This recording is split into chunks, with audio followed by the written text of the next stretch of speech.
defeitos em mim. Claro que há defeitos em mim, mas eu sou como o Tomé. Assumo-os.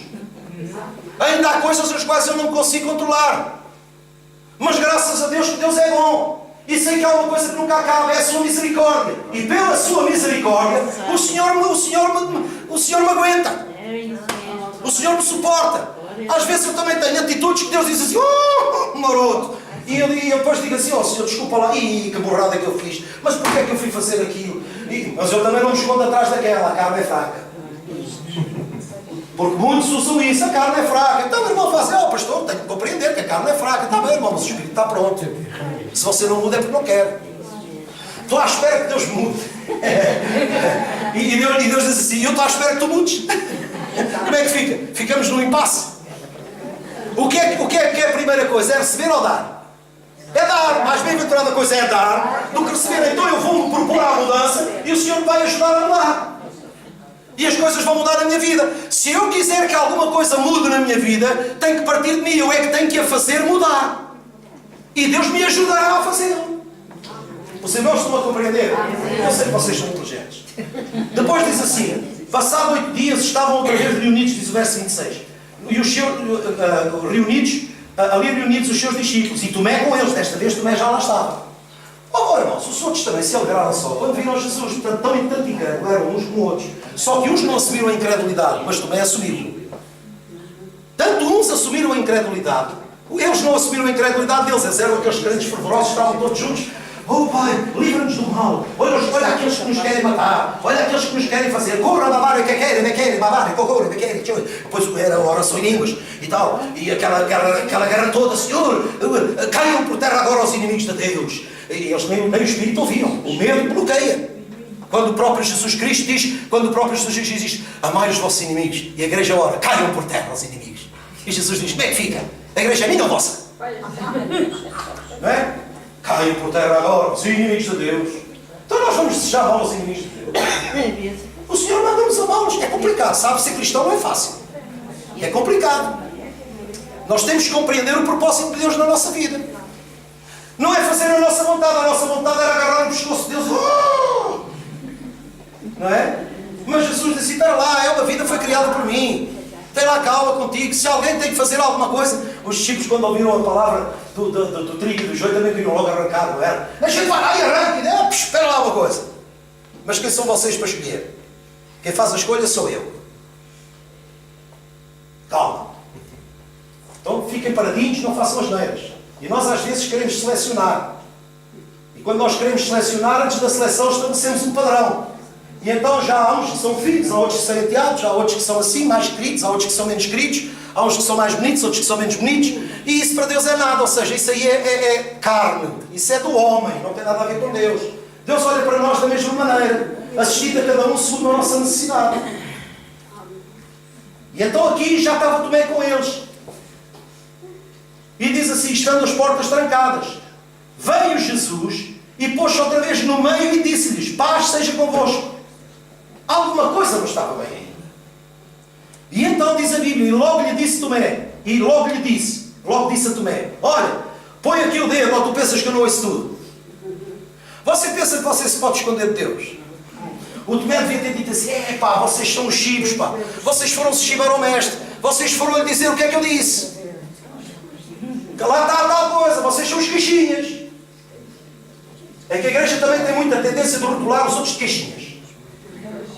É uma tendência do ser humano.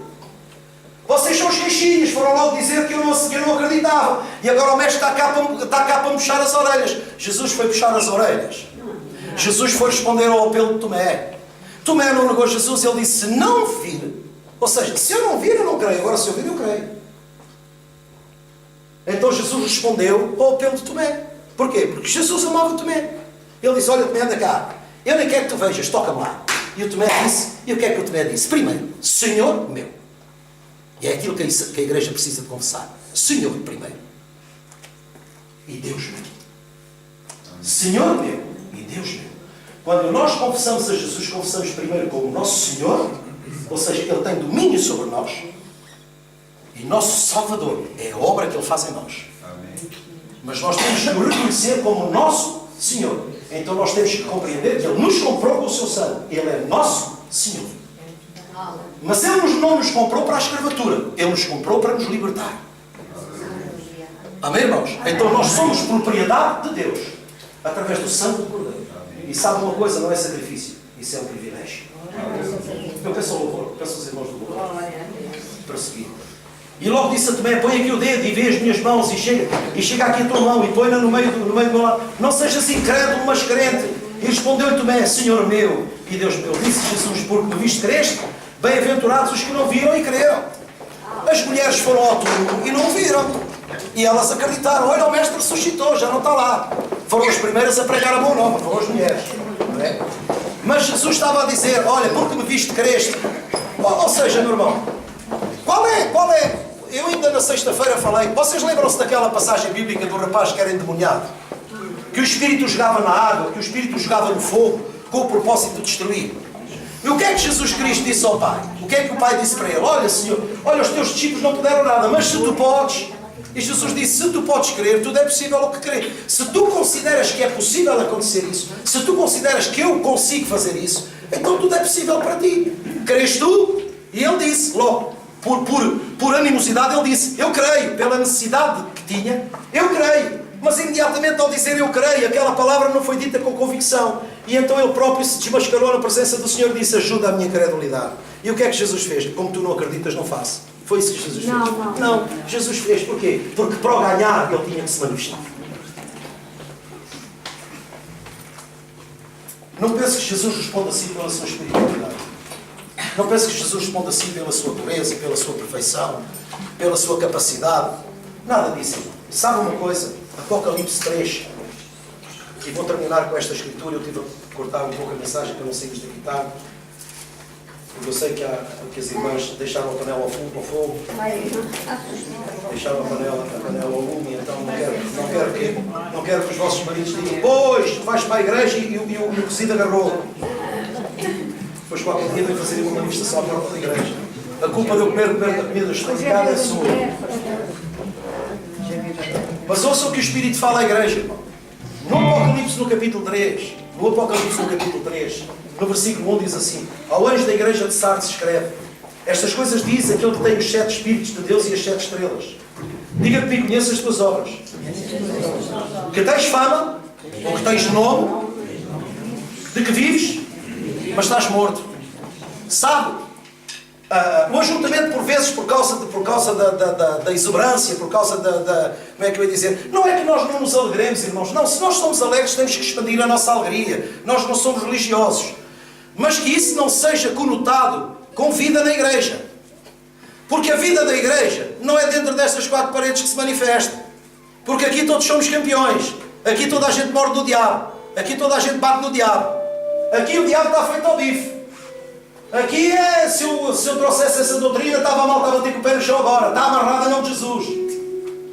Mas o diabo tem a arte e o engenho de desatar os nós. Não sei porquê. Ele desata os nós e anda só a fazer asneiras. Mas a verdadeira vida que a igreja tem que viver, a vida da igreja, é o que ela expressa lá fora, não é o que ela manifesta aqui dentro. Você é a igreja em função da vida que você vive lá fora. A igreja tem que se manifestar lá fora. O que é que Jesus disse para eles? Ide, assim como o Pai me enviou a mim, eu vos envio a vós. Ou seja, não deixem de se reunir, mas não fiquem por aí. Que depois de vocês se reunirem, que cada um ao ir para as suas casas, lembre-se do seu vizinho, lembre-se do seu colega de trabalho, lembre-se do seu amigo, lembre-se do companheiro da mesa de café, lembre-se dessas coisas. Não fuja do mundo, irmão, não fuja do mundo. Não fuja do mundo, porque se você fugir do mundo, ouça lá uma coisa, se o pescador não for para o mar, não pesca nada. Se nós não vivermos misturados com o mundo, não ganhamos ninguém. Eu não sou do mundo. Claro que não somos do mundo. Mas o Senhor disse, Pai, não te peço que os tires do mundo. Então não seja você a fugir do mundo para a igreja. Não. Você venha para a igreja para ser preparado para ir para o mundo. Isso é que é importante, irmãos. Vocês estão a compreender? Você pode sair deste lugar e Jesus Cristo tem fogo no seu coração para você ganhar almas. Sinta peso pelas pessoas que sofrem. Eu vou orar pelas pessoas que sofrem. É fácil orar, é fácil, irmão. Eu chego a casa, ponho uma lista de oração, dobro o meu joelho e oro pelas pessoas. Mas será que isso é suficiente? Não é suficiente, irmão. Não é suficiente. Se fosse suficiente, Jesus tinha dito à igreja: reúnam-se e orem. E só pelo poder da vossa oração o mundo vai ser ganho. Não, ele disse: ide por todo o mundo. Não vamos ficar só contentes pelo nosso irmão. Eu orei por ti, eu orei por si. Pois é, irmão, mas eu precisava de mais, precisava de uma palavra sua. Precisava de um estímulo seu. E não agradeça pelas orações que são feitas por si, meu irmão. É o dever de cada um de nós orarmos uns pelos outros. Irmãos, orai uns pelos outros. Porque a oração do justo pode muito no seu efeito. Mal de nós não orarmos uns pelos outros é porque não nutrimos qualquer afeto uns pelos outros. Somos pedras mortas e não pedras vivas. Se nós apenas nos reunimos ao domingo, nós somos como os católicos. Tem nada de diferença em nós. Vou ao culto de domingo e o meu problema está resolvido com Deus. Não, irmão. Proponha no seu coração você ser uma pessoa assídua à congregação, porque a sua presença é útil para os outros irmãos. É um estímulo para eles. E isso é extremamente importante. Porque se as portas foram abertas, não foi para Deus que foram abertas. Deus as abriu para nós. Para nós desfrutarmos delas. Os irmãos estão a ouvir bem? Vamos nos pôr de pé. Em nome de Jesus. Eu leio o Apocalipse para vocês. Olha, tens fama de que vives, mas estás morto. Ser vigilante, pois, e consolida ao resto que estava para morrer, porque não tenho achado íntegras as tuas obras na presença do meu Deus. Lembra-te, pois, do que tens recebido e ouvido. Guarda e arrepende-te. Porquanto se não vigiares, virei como um ladrão, e não conhecerás de modo algum a que hora virei contra ti. Deus não vai avisar, o Senhor não vai avisar. Nós temos que estar preparados, irmãos. E nós temos que ser constantemente constantes. Nós temos que fazer a obra que Deus tem preparada para nós. E nós só o podemos fazer congregando-nos, alcançando forças para nós levarmos por diante o projeto de Deus para nós. Posso ouvir o amém? Amém. Vamos inclinar a nossa cabeça.